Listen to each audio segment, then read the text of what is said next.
My subject this morning is Say Yes to Life. If there was anyone I ever knew who did exactly that, it was Master Paramahansa Yogananda. He was very different from that category of saint who is denying always. He did deny delusion, but always in an affirmative attitude of affirming God, affirming life's joy. He didn't feel the need to exclude this world and its beauties. I remember a saint that I met in India, in the town of Puri. He was about 132 years old and was a Naga sadhu. He wore no clothes. His whole idea was that he didn't want anything to do with the world.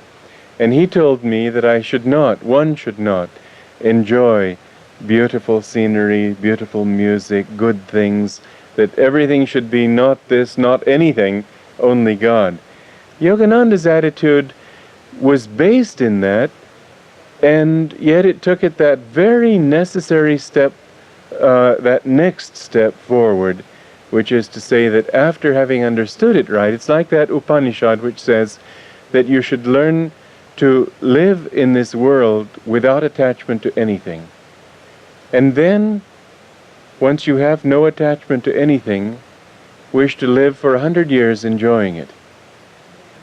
Which is to say that it isn't that it's bad in itself, it's that if we enjoy it in the wrong way, then true happiness doesn't come to us. If we enjoy it in the right way, everything is God.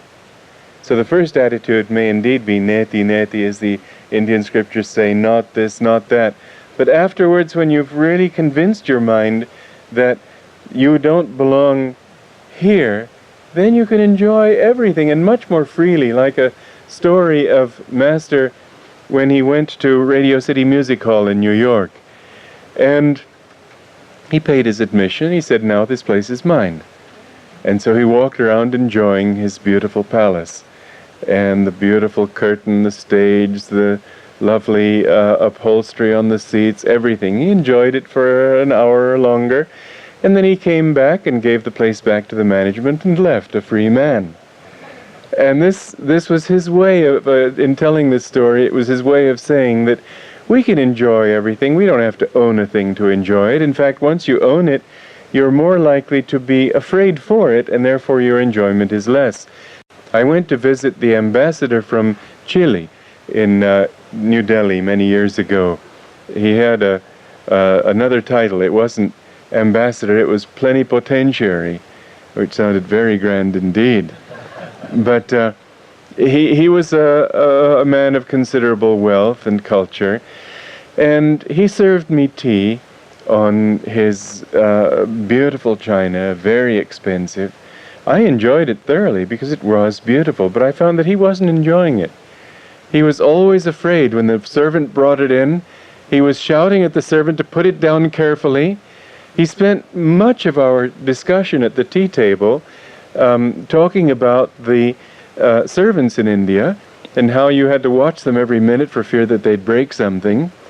And then when the servant came to take the dishes away, his shouts followed him all the way down the hallway to the kitchen.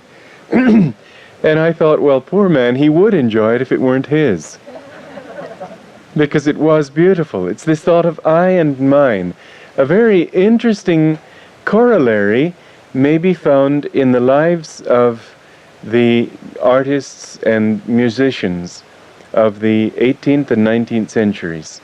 The 18th century was a period of classicism, and the individual didn't count so much. The form was more important, that which came through.